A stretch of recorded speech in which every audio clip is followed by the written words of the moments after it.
Good evening, everyone. My name is Paul Frischman, and I'm privileged to be the CEO here at the Galbert Family, Miami Beach JCC on the Simpkins Family Campus. And on behalf of our entire board and professional leadership here, I thank you for joining us tonight for this very, very relevant and extremely important informational program that we have tonight. We are so extremely proud of how our Miami Beach JCC has continued to make a tremendous positive impact within the community during this most challenging time. Critical services for close to 5,000 individuals that we serve, camp programs, virtual schooling, food drives, COVID antibody blood drives, vaccine outreach, so many virtual options, and also safe in-person opportunities for learning, aquatics, health and wellness, plus recreation. Throughout the JCC serving this community for the past 17 months, safety and strong COVID protocols has always been our highest priority. We're also so very proud of our partnerships, and tonight is a perfect example. Working closely with us tonight is our sister JCCs, the Posnack JCC in South Broward, the Alper JCC in Kendall, and the Michael Ann Russell JCC in North Miami Beach. And leaning on the medical expertise of the Nicklaus Children's Hospital to bring us much needed information. Special thanks to NCH's CEO, Matt Love, Deborah Wasserman, Yoli Perez, Shari Dabrowski, and the entire Nicklaus team. And of course, our esteemed panel of expert doctors will be moderated by our very own JCC member, Dr. Chad Perlyn. Finally, our JCC leadership, they are led by Karen Sepsenwall, Natalie Usum, Jenny Mermelstein, Dietrich Delmas, and Mauricio Perez. Our goal tonight with this program is to help educate you. Also to make sure that you understand medical facts in regards to COVID-19 and how it affects your children and your families as we head back to school. Tonight, close to 1,200 families are tuned in for this virtual information. That is by far the largest program that we've had online to date. Right now, it's my pleasure to introduce another one of our JCC members, the esteemed mayor of Miami Beach, Mr. Dan Gelber, for some opening remarks. Thank you very much, Paul.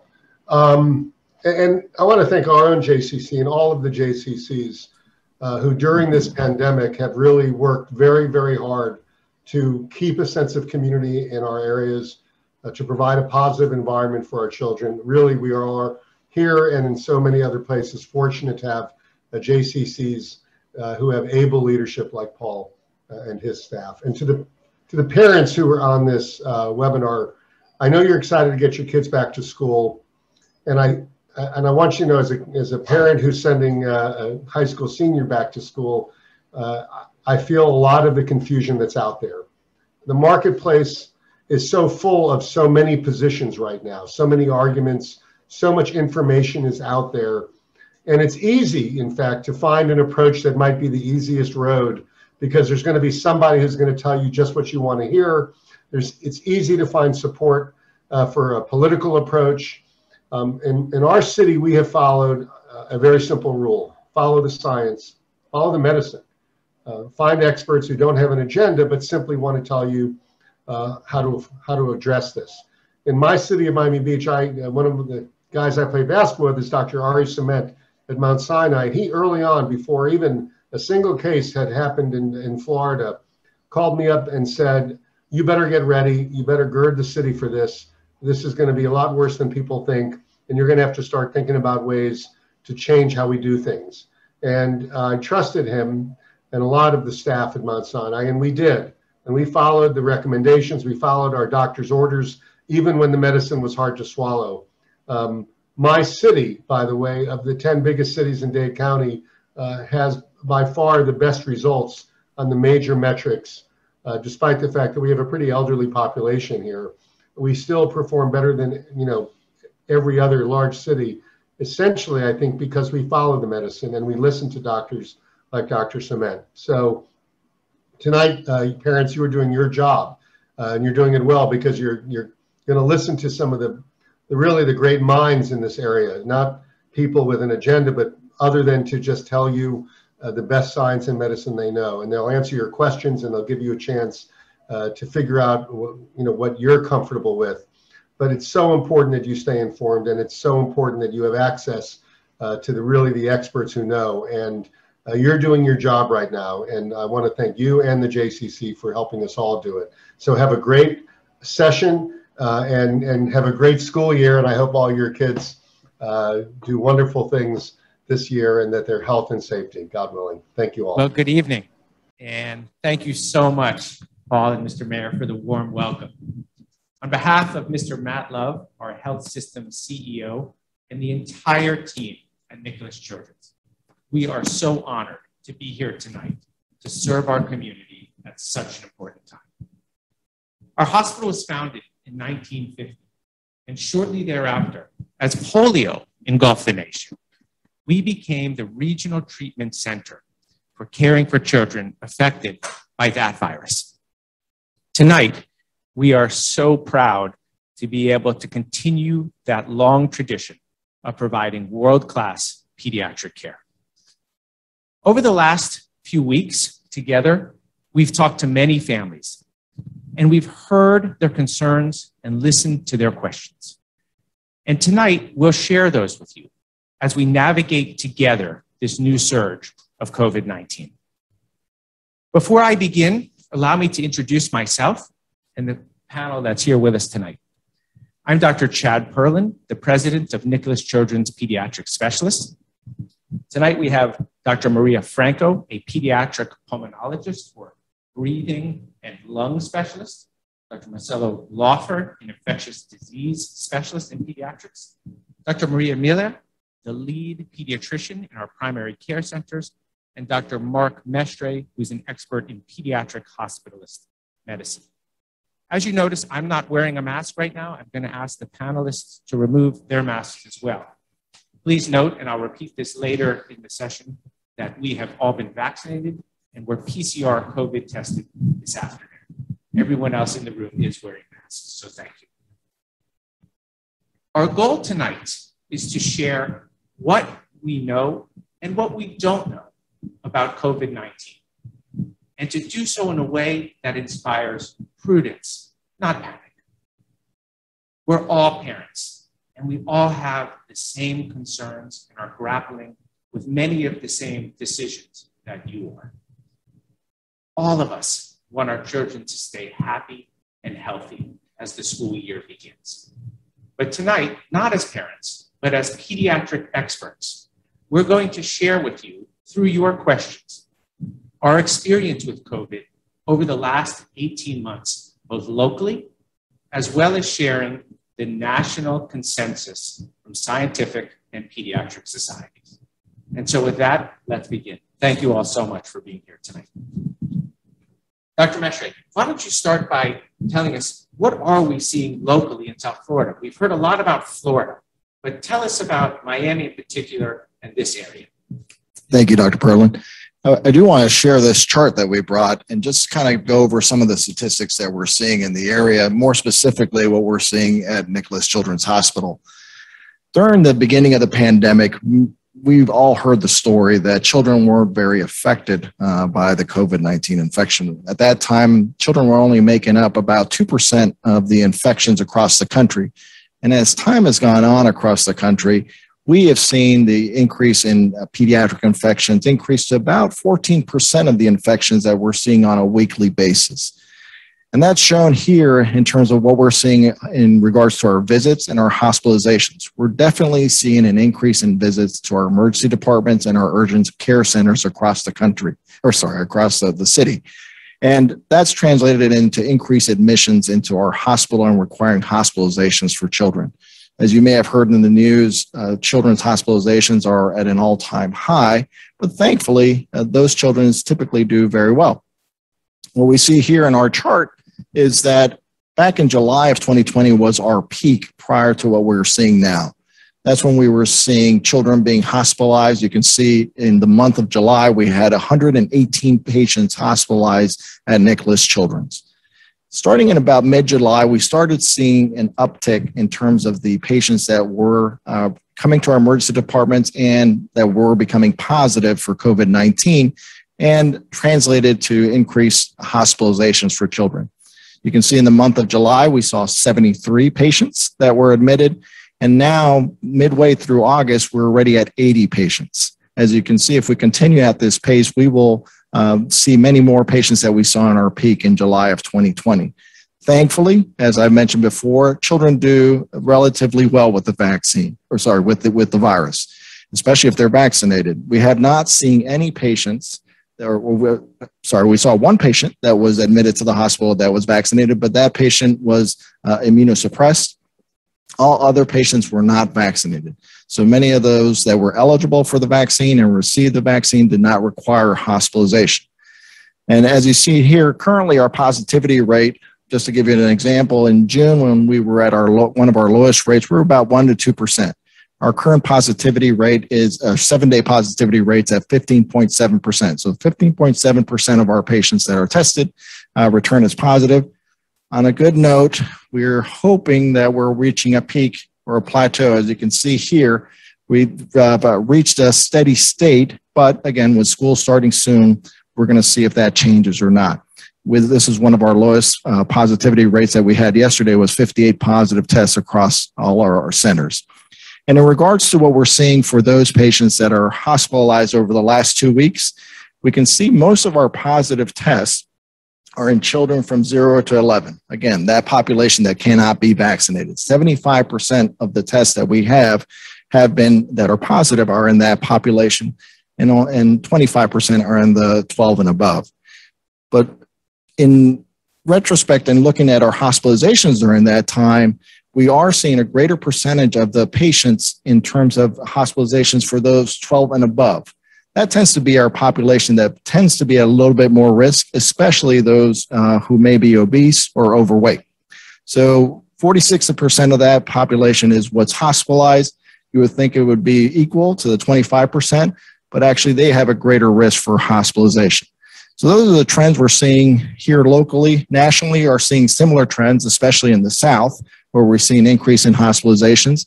And the percent of hospitalizations that we're seeing, risk of somebody being hospitalized if they have a COVID infection is about 1%. So 1 out of 100 children that have a COVID-19 infection tend to be hospitalized. Just to summarize,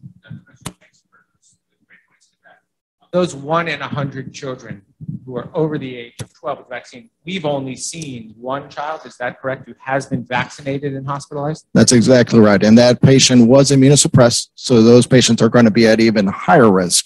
So those patients, even those that are under 12 that we've seen that have been hospitalized, many of those patients obviously cannot, or all those patients cannot be vaccinated, but many of their families also have not been vaccinated as well, which puts them at increased risk. Great, thank you so much. Dr. Franco, by now we've all heard of the Delta variant. Can you tell us a bit more about it? What makes the Delta variant so different, and how does it affect children? Fascinating. This virus is, has shown to all of us that is capable of mutating pretty fast. So what is the mutation? So let's think about the virus, and the spike is where was the mutation coming from. So that spike actually had 3 mutations that made the virus more effective in launching to the cell than in the human cell, and penetrate the human cell in order to become the human cell their factory to produce more virus. So it became extremely easy to produce a lot of viruses, and that implies that it was easier for them to infect more people. The initial virus, probably when you get in contact with somebody, they was able to infect 2 or 3. Now the average is to infect 6 people. So that's what it became like a wildfire a little bit into all this. So is the capability of these virus that when mutated to become so effective and so ingenious to actually get into the cell and produce many more. So that is the risk for the children, obviously, because obviously there are a couple of things that are being happening. One of them is that the behavior of the people has changed, and the behavior of the virus has changed. So the behavior of the people is that we were like more open. We took the vaccine. Many people felt like comfortable, that things were getting, more normalized. We're trying to normalize. So we were socializing even more. We were able to go out and be in restaurants and other things, and people start going to have a normal life. And that is the behavioral part. And the virus became behaviorally also very bad in the sense of more numbers. So it was easier for when the Delta came, just found the perfect ground because you had more people, less mask, more open, and the children start getting more exposed. In the past, we were having the children were not going, few were going to school, they were having the mask. They were, last year, we were much more inside in our own homes, which was not ideal either. But then we opened it up and the Delta came in the moment that's what it became so more for children. And it was more obvious to see them in children. And so besides it being more infectious, as you're describing, there's evidence supporting that. Is there evidence suggesting that it's physically more dangerous to children? Does it do more harm to children or no? No, they have not shown that. The dangerous part is because they're infected more in the numbers, but not in the severity of the disease. We have not seen they are more severe. We have not seen that is making more like our mortality rate or the admission to the hospitals. We're seeing very similar than the other ones. It's just making the peak more dramatic because of their more and more. And we have seen that the parents who decided not to get vaccinated, we are seeing the children were getting infected, are the families, that the whole family, because now the virus was very easy to jump into everybody else. So they get the whole family together infected. So it was easier to jump to one to the other. Got it. Well, great to know that so far the evidence does not suggest that it's more dangerous. Correct. Dr. Milla, as our lead pediatrician in the primary care centers at Nicklaus Children's, you certainly know a lot about pediatric vaccines. Can you tell us about the mRNA vaccine? We know there's so much anxiety across the community. Many parents are concerned about its quote unquote newness. Can you talk about that and discuss some of those things so parents understand really the history behind the vaccine? Sure. So mRNA technology is not new. It's something that's been around for over 20 years and has been studied in viruses such as the flu and the Zika virus. The difference between the Moderna vaccine and the Pfizer vaccine versus the Johnson & Johnson vaccine is the way that the information is delivered to the cell. So Moderna and Pfizer both use the mRNA, and that's the messenger, and that's what the cells receive. And then the Johnson & Johnson vaccine uses a disabled virus. So that's the difference, really, between the two. Any idea when we're going to see it for kids under 12? No, so the exact date of when that is going to occur, we don't have. What we do know is that Pfizer, which is the only vaccine right now that can be given to children under the age of 18, is going to be presenting their data for children between the ages of 5 and 11, sometime in September or October. And if the safety and efficacy is similar to that in adults or in older children, then we should see that shortly thereafter. Great, thank you. Mm-hmm. I know lots of parents are anxiously awaiting that news. Dr. Laufer, let me turn to you as our pediatric infectious disease expert. Lots of questions about the vaccine safety, side effects, things such as infertility in adolescents, myocarditis or inflammation of the heart, severe reactions. What have you seen over the last 18 months? And what have you seen nationally with you and your colleagues? The vaccine is extremely safe. I mean, we started being vaccinated ourselves, the doctors, you, me, Dr. Franco, back in December, when we had a trial on 30,000 people. By now, millions of people have gotten the vaccine. When you're gonna see bad reactions from vaccine, you see it right away in the first 2 months, 3 months, 4 months. We are now much ahead of that.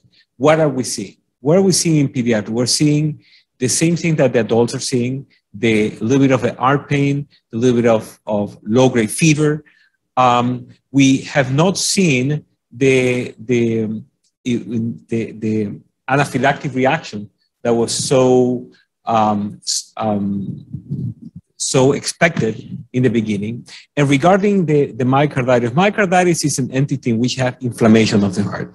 COVID itself is a known cause of myocarditis. There are papers that say that up to 1 in 100 young adults who have COVID are going to end up having some degree of myocarditis, whether they know it or they don't. The rate of cases of myocarditis is 1 in 20,000. So out of 20,000 children who will get the COVID vaccine, 1 may have inflammation of the heart. What have we seen it? We've seen a very small number of patients, under 10, who had a mild case of myocarditis with minimal need to being in the hospital, treated with anti-inflammatories such as regular ibuprofen or naproxen, which is morphine relief, and without any type of sequela. Nothing about infertility rate, nothing about causing problems with fertility. There's no whatsoever any relationship between the vaccine and the possibility of that person not being able to have children in the future. That's great to know, because that's such a concern for so many families. What would you say to families who may want to get their child vaccinated and they understand that there have now been millions of doses given around the world, but suggest that there's just not enough time to know everything and what may happen in 2 years or 3 years or 10 years? How would you talk with those families if they were in your office asking that question? Well, I do have that conversation on a daily basis. What I told them is, number one, no one is going to be safe until everyone is safe. So there's no way that we're going to be safe until there's no more infections or reduced number of infections in our population. I then tell them, look at the number of patients that had gotten the vaccine. It's a tremendous amount of patients. We do have a system in the United States called VAERS, in which every time that we do see a minimal or severe or moderate type of reaction, we have the obligation to tell the government this is what happened with this patient. Actually, Dr. Mestre is the one who is in charge of reporting on each of them. I would also tell them that we, the physicians, were the first one who had the privilege. I called it a privilege because most of us were given the privilege of getting the vaccine early. And we got it. And not only we got it, we encourage our colleagues to get it. We encourage our spouses to get it. We encourage our children to get it. So we went in stages. You know, we first started with adults, and then we went to children, which is sort of different than what's done in most vaccines. So children were given the opportunity to have the experience of many of people who had gotten the vaccine in a very safe way. You know, I had the opportunity not long ago to hear you talking to a family. You shared the polio story, speaking of polio, and you mentioned the number of children that unfortunately caught polio while their families were waiting for that same thing 50, 60 years ago to see if the polio vaccine was safe. And that certainly resonated with me. And I think many of us as before. It took 5 years for us to achieve polio vaccination over 90% of the United States. So it's taking less time, even though we are a little bit disappointed with the numbers that it can be better, but it's much better than when we were starting with the polio vaccine. It's a natural reaction of society. Look, when the epidemic started, we locked down. And the reason for lockdown was to save people until we got the tools to save us. Now we do have the tools. And the tools are vaccines, education of our behavior. We were able to rebuild our infrastructure of hospitals in terms of PPE. We learned how to treat the patients. And now we have a very important segment of the population who's still vulnerable, who we have to defend. When I talk about it later, about how we want to do that.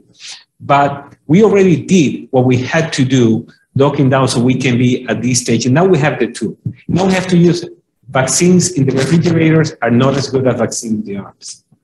Thank you so much.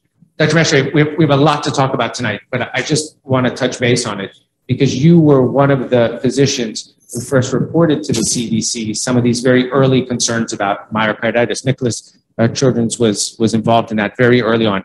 Can you just briefly, I know Dr. Laufer mentioned it, but so families hear about this heart inflammation and just how rare it is and whether it's serious or whether it resolves? Sure. It's definitely something that you could see in the rates that Dr. Laufer mentioned, very rarely in that 1 to 20,000 range after the second dose of the vaccine. After the first dose, it's in the range of 1 to 100, 120,000. So it's something that's definitely very rare, but could occur. The symptoms that we saw 10 patients, or we have seen 10 patients at the hospital that reported some form of myocarditis, which in fancy terms is just inflammation of the muscle of the heart. And what they typically present with is some sort of chest pain, sometimes some fever. Other than that, not many other symptoms. And those patients had come into the hospital and were tested for certain enzymes that are in the heart. And we then found out that they had this inflammation of the heart. Thankfully, the function of the heart remained normal. There wasn't any effects from that. They are followed by our cardiologists and our infectious disease teams after they leave the hospital, and typically have a course of 1 to 2 days in the hospital. And across the country, there have been similar cases that have been reported, about 1,000 of those cases. I spoke individually with the CDC and the VAERS, the Vaccine Adverse Events Repository, and we reported all those cases in full transparency. But I also like to speak to families in terms of saying those were 10 patients that we had hospitalized. Back to the graph that we've seen here, how many more patients were hospitalized than those 10? So when I have those conversations with families and saying, what are the risk benefits that we're discussing? The risk of being hospitalized, again, is that 1 in 100, as opposed to the risk of having myocarditis with the vaccine is 1 in 20,000. When you show those numbers, it makes sense in terms of moving forward and having the vaccine when available. I think it's great for parents to understand that. Thank you so much. And in adults, not as common in pediatrics, but it may happen in pediatrics too. There are damages to the rhythm system of the heart that might require pacemaker placement for the rest of the life of the patient just caused by COVID. And that can be easily prevented with a vaccine. Yeah, thank you. It's 1.8 billion people being vaccinated. It's not in the hundreds, it's in a billion. I don't think we ever seen a massive vaccination in our lifetimes. And I hope we never see it again for other future pandemics. So people need to take in context that, yeah, it went fast, but not that fast. Actually, we act fast because we now have the technology. This is not 1930s. This is the 1950s. This is the 1960s. This is a completely different era, and we need to adapt to this because I don't think this is going to be the first time they're going to see this. 1.8 billion people have had vaccines. That is a great point. Dr. Laufer, don't put your mic down. As the infectious disease specialist, you knew you were going to get some questions about masks tonight. Certainly something that is on everybody's mind. Lots of information flowing around. One study showing this, one study showing that. Tell us, in your professional expertise as a pediatric infectious disease specialist, national leader, why are masks important? And can you summarize some of the evidence in a way that parents can understand it? The consensus among us is that masks do prevent infection in 2 ways. It's a source control, so the person who is infected will not be able to pass the virus to somebody else. And it's a barrier control in the fact that the person wearing the mask, being in contact with somebody who is shedding the virus, will be protected. There are different types of masks, and I don't want to go and talk about all of them. But the important thing is to have that form of a barrier.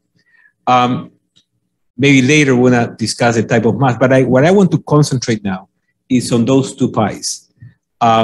If you look at those pies that are in the poster, the blue part is the children who are under the age of 12. Those are the children who they do not yet have the privilege of being vaccinated. The only line of defense that we have for them is behavioral mask. We have no other line of defense. So to me, I don't really, I do understand and I empathize with the parents and children who do not want to wear it. But remember, there is a light at the end of the tunnel. We all gonna get vaccinated eventually. And that eventually is a very short time term. So in the meantime, these few months that we have to protect our children, the best way to do it is through masks. And so let me ask you another question that I know lots of families have been concerned about. Perhaps there's a child in school, maybe there's only 1 or 2 children who are wearing the masks. And we know the notion that masks act as barriers, and if everyone is wearing them, the protection. But if there's 1 or 2 children wearing the mask, would you advise parents to continue? And on what reason would you advise them to wear the mask? I would still advise the parents to continue wearing the mask. There's no damage in wearing the mask, and there's always a gain of wearing the mask. And I would also work with that particular classroom, and I would work with the particular leaders, explaining, listen, this is what we're seeing. There is no reason to be just one child being vulnerable. Look at what the data says about the CDC, about vaccinated versus not vaccinated. The only line of protection that we have against unvaccinated children who are exposed to the COVID is mask. So yes, I would tell those parents to keep wearing those masks. Thank you. I just want to mention to the audience, if you're joining us late, we're talking about masks, and of course you see us not wearing masks now. Earlier at the beginning of the program, I mentioned that each of us is vaccinated and did have a PCR test this afternoon specifically for this event, and we'll be putting on our masks shortly thereafter. So thank you for understanding that. Dr. Franco, Dr. Laufer mentioned types of masks. Lots of discussion about that, whether children should wear a K95 or a 3-ply cloth mask. Tell us, in your experience as a pediatric pulmonologist, what do you think we should be telling families about mask use? And also, concerns that we've heard. We've heard about raised levels of CO2 or issues with speech and oral motor development or mental wellness. What's your thoughts and what does the evidence show on those things? Actually, it's a very common question to get in pulmonology. You know, most of my patients have some respiratory issues. They have asthma, cystic fibrosis. They have other things that obviously respiratory problems. And so my advice always to the parents is, okay, so which one is the best mask? Answering part of it, Dr. Laufer, the one that the child would like to wear on, the one that he loves to have. So at the beginning, I was saying, okay, you might need to buy several of them until they find one that they feel comfortable putting on and they will keep it on. And also tell them, please buy 7 of them because this is going to become the underwear of the face. Meaning you change your underwear, you put that into wash, and the next day you have to have a new one because you don't want to repeat the same one all the time. What I found beautiful about this is that children that come to my office, they want to keep their mask on. They don't want, when I try to ask them to take it off so I can see their mouth, they said, no. That they follow what the adults do. They actually do believe that the adults are there and they like what they have and they feel comfortable with. So they emulate the adults. So that's something we are always the shadow for the children. So if everybody wears a mask, they're going to feel comfortable about it. Now, the older ones, they are a little bit more, they want to see what they want to wear. Normally, we like them to wear, they can wear an N95, they can wear the disposable ones. The majority like the cloth ones. The majority actually do wear the normal cloth ones that they did. And the girls actually now make it in the combined that they look exactly what they're wearing off. So there are a lot of things that we can feel comfortable. There are very few that they are not tolerating the mask. And that's the ones that we ask them. No, there are some asthmatics that they are feeling shortness of breath and they get a panic attack. That are the exceptions. There are very few.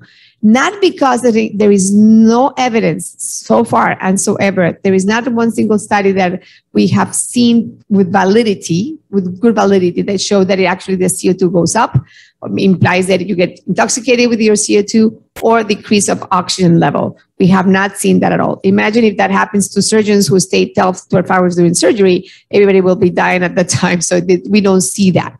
In children, we don't see that in particular. I know you're going to ask me about it in the future, but I want to say it now. I do not specifically, personally, I don't like them to wear the mask when they're outside. We know outside is better. There is an increase that Miami, this area is too hot for children to be a mask and running around and sweating is not actually that we support in sports. And we hope that they have enough. I think the space in between them is the most important thing, but we don't support it to use the mask while they're doing the PE, specifically because it becomes a very ice burn. It's difficult to breathe with a mask, the heat and the humidity of Florida. So I don't think it's humanly possible. We will not do it. We will never ask them to do it. Back in 2020, when we started with this pandemic, and we had shortage of testing, and we couldn't test every person that made it to the hospital. Nowadays, I don't know if you know, but when your child comes to be admitted to our facility, they are going to be tested for COVID-19. So we know exactly who is infected and who is not. But in the beginning, we didn't know. So we established in the hospital the universal masking for physicians, nurses, logistic personnel, parents, and patients. And I investigated every single of the exposure of a healthcare worker to a person who was positive, or two healthcare workers together. So what was the risk factor that increased infection? The amount of time that they spent together and the mask. If both of them were wearing a mask, the risk of infection was less than 1%. So interesting. Thank you.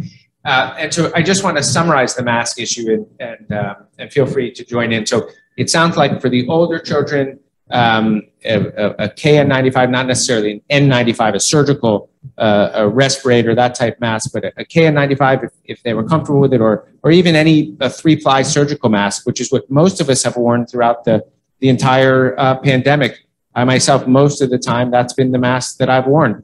And thank goodness I've remained COVID-free. And for the little ones, your advice is any mask that they'll wear is more important than trying to find the right mask. Exactly. And the important thing is their masks that we have been tested and we know they actually prevent.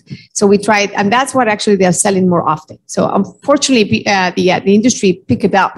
So it make it easier for people to buy what is accepted to them. So that's actually make our lives easier in that sense. But I promise you, I see more drama from the parents or others for the children, and the children adapt very, very fast. And the few that they can't, we will send a letter saying that they cannot do it, but there is an exception from all the patients that I have. And remember, cystic fibrosis was the first disease, and I'm the director of the Cystic Fibrosis Center, is the first disease that actually used mask and stay 6 feet apart. So for them, there was not new, and they understood. And the children actually wear the mask. Obviously, they aren't going to ask me, okay, well, they were not 8 hours a day. Remember, in school, they are not 8 hours without with the mask. They're going to eat. They ask them to remove the mask. They're going to be outside. They're going to remove the mask. So they're not constantly with the mask to the point that they cannot feel uncomfortable. Last year, many of them, they wore it and they were fine with them. I think this is the, like Dr. Laufer already says, this is the only barrier that we have for less than 12 years old. And at this time, with the infectivity of this Delta is the other barrier that we need. Such a great point. And this is one of the things that I love about being a physician, and I think all of you, when we can share our experiences, the point about cystic fibrosis kids wearing masks for a long time, well before COVID, to not get sick.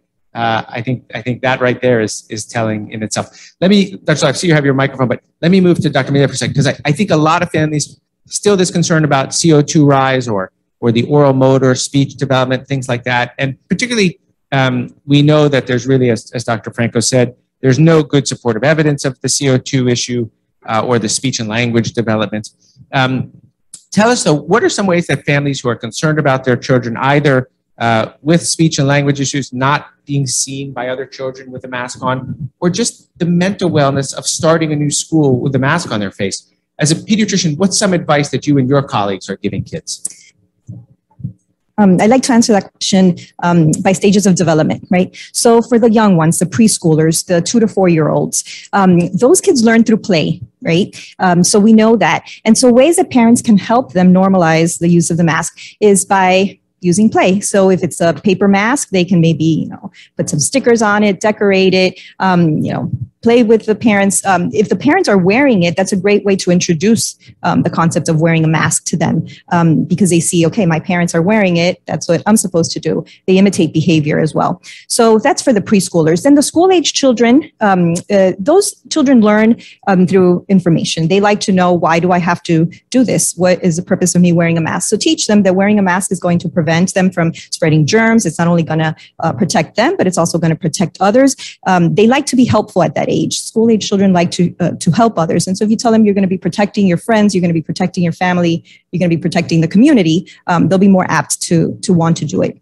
And then finally, the teenagers, you want to validate their feelings. You want to let them know that it is annoying to have to wear a mask. And sometimes it can be frustrating. Why are we still wearing a mask, 18 months in? But if you validate their feelings, and you let them know that it's part of their responsibility, not only to protect themselves, but also to protect others, then again, they're more apt to do it.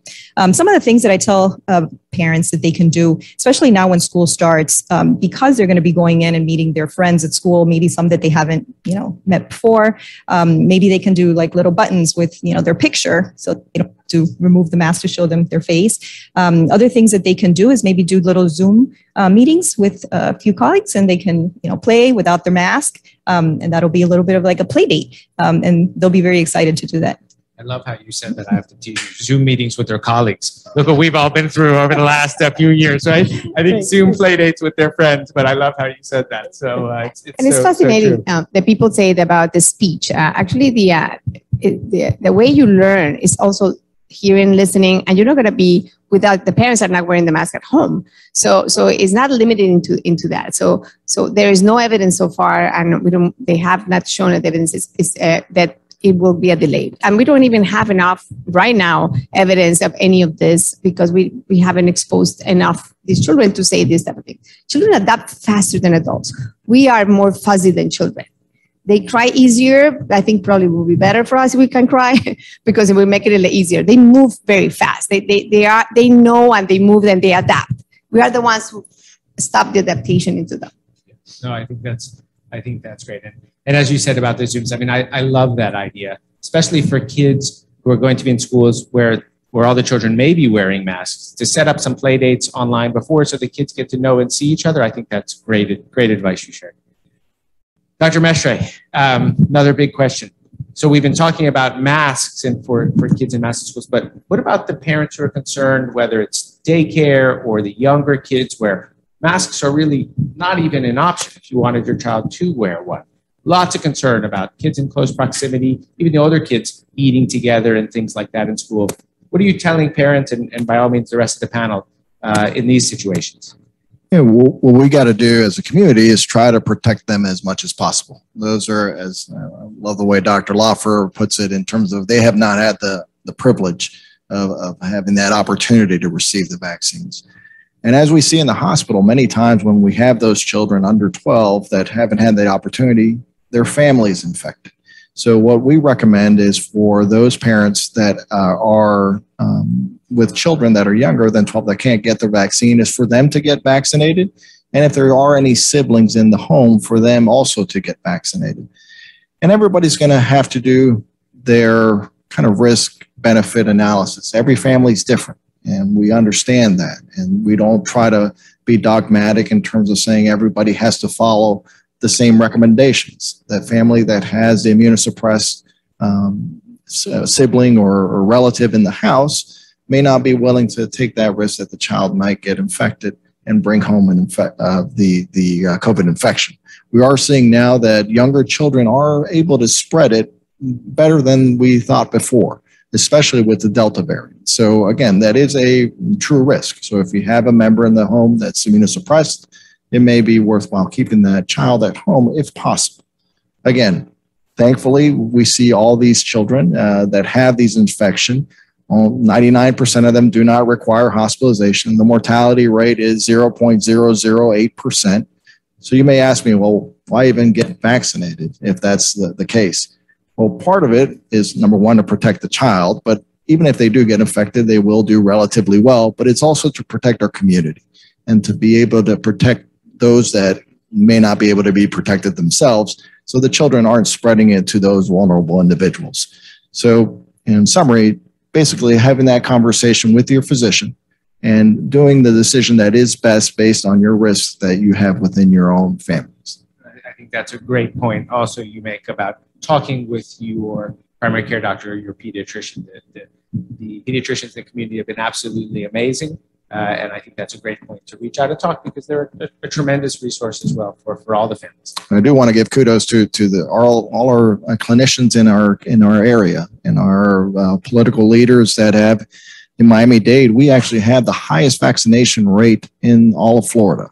And the same goes for many of our adolescents. We are at about 60% of our adolescents have received one dose of the vaccine, and about 40% are fully immunized. So kudos to all. Yeah, no, South Florida has done well. Still room to go, but we're trying to protect our kids as best as possible. I'm gonna skip ahead. I had a question about sports and masks outside. I think you answered that, Dr. Franco. No need for masks when playing outside with sports. While we're sort of still talking about school and these scenarios, Dr. Laufer, we've heard lots of things about people wanting to have birthday parties, quinces, bar mitzvahs, and saying it's okay, everyone can come, no masks, because we're going to do rapid tests before. Shed some light on that for us.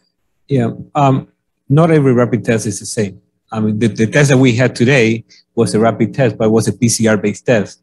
So that will detect most of the people infected. But the rapid test that you will get at the local pharmacy is an antigen test. And that test will probably identify many of the positive patients, but will miss many of the positive patients as well. So I do not think that it's a good idea just based on antigen tests to let party go. If you do something like a PCR to every single person 48 hours, and then you add an antigen to that, and then you add open space before vaccine time. Thank you. So actually, Dade County say that they're not doing antigen anymore by self. You're going to do your test, they do the antigen and they do the PCR. They stop because of the same reason. There's a lot of false negatives. So if you're going to a place to get tested, they were going to do you both. In the past, they were doing only the antigen, not anymore. Yeah. So no rapid test for parties is not safe. I would not do that. So we have about 15 minutes left, and then we'll switch to some direct questions from the audience that can be submitted by the chat. And I know parents at home are looking forward to that as well. So I want to spend these last few minutes talking about what happens if either a parent or child gets exposed to someone with COVID or actually gets COVID themselves. So let me go to Dr. Milla. Can you talk about what symptoms we should expect? Child comes home, maybe they're sniffly, maybe they have a little cough. What symptoms are we seeing today, and how do they differ from regular childhood respiratory illnesses? So some of the common symptoms that we see in kids infected with COVID-19 include headache, runny nose, cough, sore throat, fever. All of these, as you can see, are very common symptoms and non-specific. So they can really be seen with any upper respiratory infection, any other viral illness. Some other symptoms can include chills, nausea, vomiting, diarrhea. But the ones that are more specific to COVID would be new onset loss of smell, new onset loss of taste, chest pain, persistent cough. So those would be the ones that, but again, non-specific symptoms. They can be seen with any viral is syndrome. The adage that sometimes we've heard, if there's snot, it's not COVID. True or not true? No, not true. Not true, right. So there's a difference actually with the Delta. The Delta actually shift from, the other one was very clear. We didn't see any runny nose, anything like that. And this one actually shows at the time that RSV and other viral infections were coming back. So that's what it took a little bit off of all of us. But what the other interesting thing is that they know who had COVID and they were around that person. So many times they give us a clue in that sense. And other times they don't give you. And you see many kids have been tested several times. They come to see me and say, doctor, I promise you, I've been tested 3 times and he's negative or she's negative. So because now we don't know. So we have to test, unfortunately. Now, it is important, though, that the big difference that we're seeing among you compare influenza to COVID is that the first 5 or 6 days is the calm before the storm comes. It's almost look like when you are watching the hurricane coming on TV and you see nothing in your house, and then all of a sudden the symptoms start. So usually those who are gonna get very sick, they're gonna get sick a little bit later than the usual RSV or influenza. And I think that's a great point. And maybe Dr. Mestre, you can talk about when should children get tested? So if someone has an exposure or if someone is symptomatic, what time point do you go? Do you run that afternoon if you found out, or do you wait a few days? And what tests specifically should families be seeking? Sure. So going back to and alluding to what Dr. Milla was mentioning, one plea I would like to make to parents is if your child is sick in any form or any way, to please take that more seriously than we did 2 years ago. To please keep that child home and have that discussion with your pediatrician. As Dr. Milla and Dr. Laufer and Dr. Franco says, sometimes it's difficult to decipher whether these are symptoms secondary to COVID infection versus run-of-the-mill common cold. So always recommend speaking with your pediatrician. And if you are having those symptoms that have been going on for a couple of days, the ideal test is to do a PCR test in terms of determining whether there's infection or not. And does oral make a difference? I know sometimes we parents think oral is more gentle for their children. If the availability for oral has been shown to be just as sensitive, if it's available. Sometimes it's hard to find those centers that have the oral swabs to be done. In regards to the antigen tests, they could pick up if it's during an active disease process, but not as ideal as the COVID and the PCR test. And in regards, if you are exposed and you don't know if you had the infection or not, and you're not having any symptoms, we recommend not to go immediately to have the testing done. Typically, it's a period of between 3 to 5 days. Within one of the differences that we are seeing with the Delta variant is that you typically become symptomatic sooner as opposed to the variants that we saw at the beginning of the pandemic. To be safe, typically on the 5th day after the exposure to get tested. And if negative at that time, you can feel comfortable that you will not be infected. So that's but during those 5 days, we take care. We act as if we're positive. We responsibly do not expose other people. Yeah, that's exactly what I wanted to touch base on, and maybe anyone on the panel can comment on this. So if you are exposed, the recommendation is not to get tested immediately after because it may not give an accurate result. To presume from a behavioral standpoint that you are positive, because we'd hate to see a child be back in school or an adult and then 3 or 4 days later get tested, although it would be unlikely they could spread it in those early days, but still for best practice. Talk about the quarantine protocols. I know a lot of discussions going on now with schools. So a child gets exposed to a classmate. What should happen to that child? So it depends if the child is vaccinated or not. So let's assume they're not vaccinated.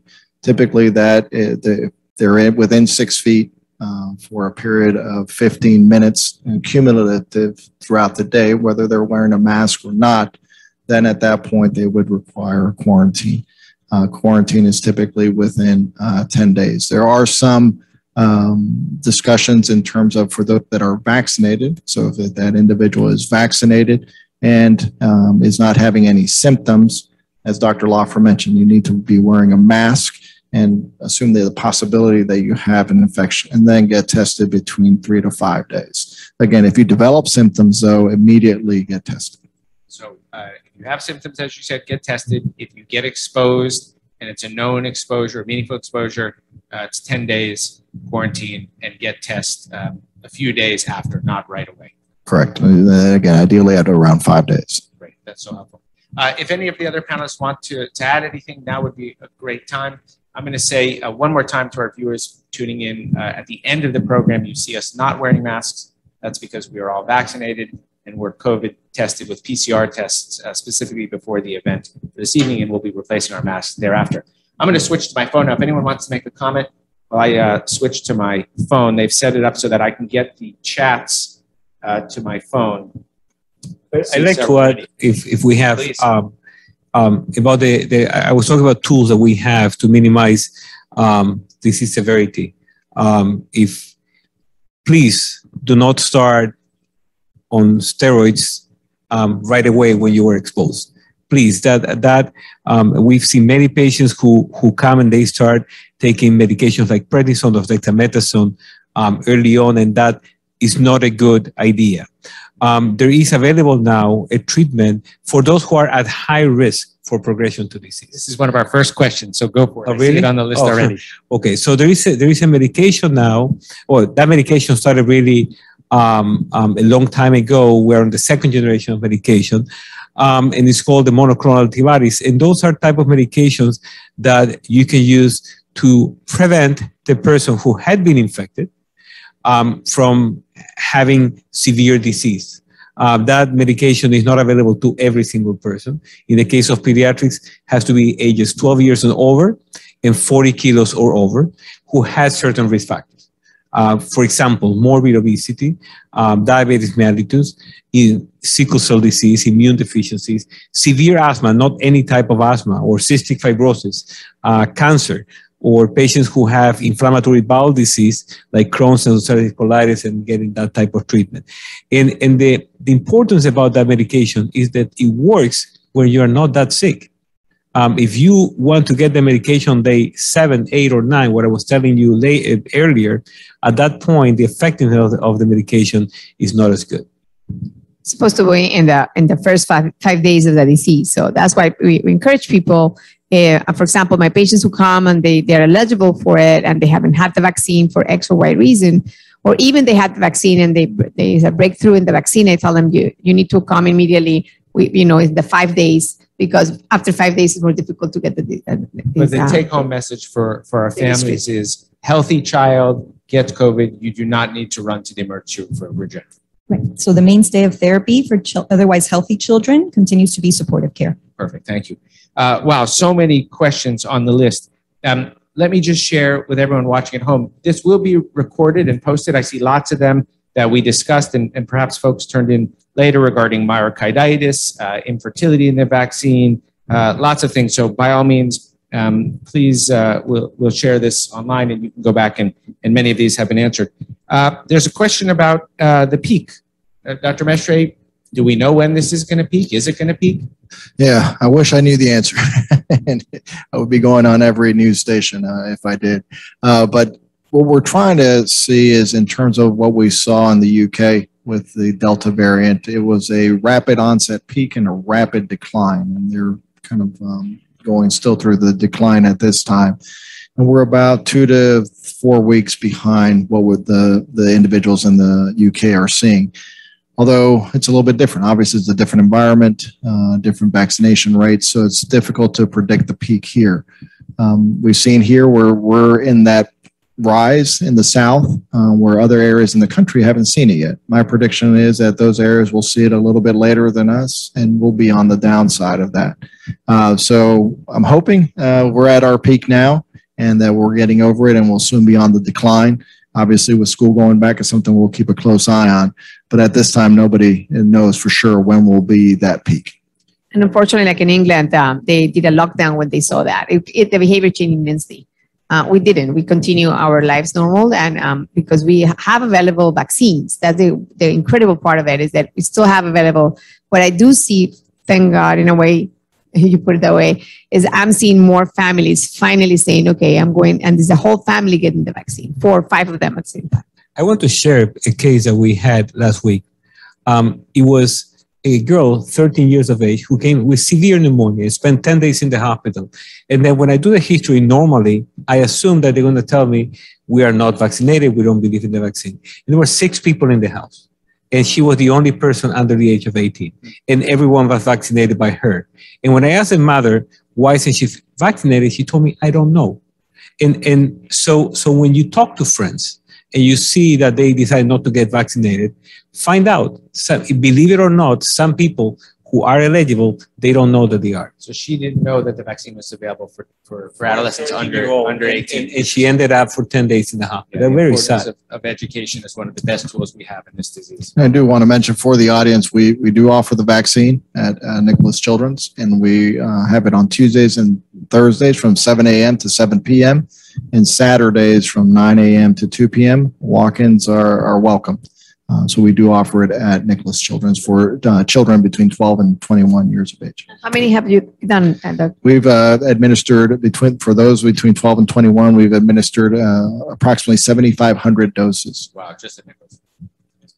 I think we have time maybe for 3 or 4 more questions. Dr. Franco, let me ask you this one. Asthma, high risk for kids? Is a child who has regular pediatric asthma, should they be considered high risk? For Dr. Milla, from your experience as well? I think the severe asthmatics is always a risk. That's the ones that we are more on top of them. Fascinating enough, they do, when they had the disease, have been doing fairly well in the sense that they do respond to the treatment of asthma. We do see them in, for example, in telemedicine, and they actually do fairly well. Still, we are at concern, and severe asthmatics, if they are 12 years and above, we do use the Regeneron. We don't want to make sure that they are the ones that they can have in the issue. But the majority of the asthmatics that we have seen, they respond fairly well to the treatment. They respond different than the other ones. We use the steroids for a reason. And they do use the inhaled steroids more often because they're already on it. So the surprise for all of us is that even with that, they've done fairly well, the children with asthma, but we don't take risk for them. And Dr. Milla or Dr. Franco, similar question about innocent heart murmurs or small PDAs, little holes that are occasionally in the heart. Those children at higher risk? Not necessarily. Great. Dr. Mestre, you touched on this before, but I see a bunch of questions all around the same theme, so maybe you can just retouch on it. Obviously, it's a question families want to know, whether it's lunchtime without a mask or nap time without a mask. What should we do? Yeah, those are always going to be higher risk times when you're not wearing the mask. If there is the capabilities of doing activities outdoors, such as eating lunch, and you're doing it outdoors, being 6 feet apart, that's what is recommended. Obviously, not everybody has those capabilities, but that would be the ideal in terms of diminishing the risk of infections. Or if you are indoors, separate as well. In terms of making sure that those individuals aren't infected. And also to touch on, for those individuals that are vaccinated, say you have an older child that's 12, 13, and they may be vaccinated, you may ask, well, why do I have to wear a mask? What's the issue there? And we have seen indications that the viral counts within the nasopharynx may be just as high as those that are infected. Again, we're trying to determine whether those individuals can infect others as well. And while we're figuring that out, that's why we're making those recommendations that even vaccinated individuals within a classroom be wearing a mask as well.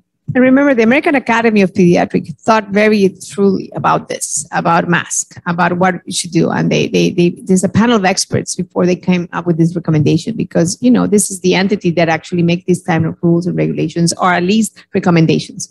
The other thing that we need to have, very important, ventilation. Ventilation is very important, is because you don't have any, that's one of the other issues. No, we should allow many times to open windows, and even though it's hot and humid, but it's better than being sick. So many times think about ventilation. Ventilation is the one who's going to make a difference, or could make a difference, because there is not concentrated in one particular area.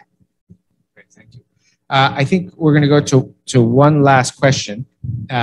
Which is, what's the most significant reaction we've seen from the vaccine at Nicklaus, and what have we seen nationally in a child?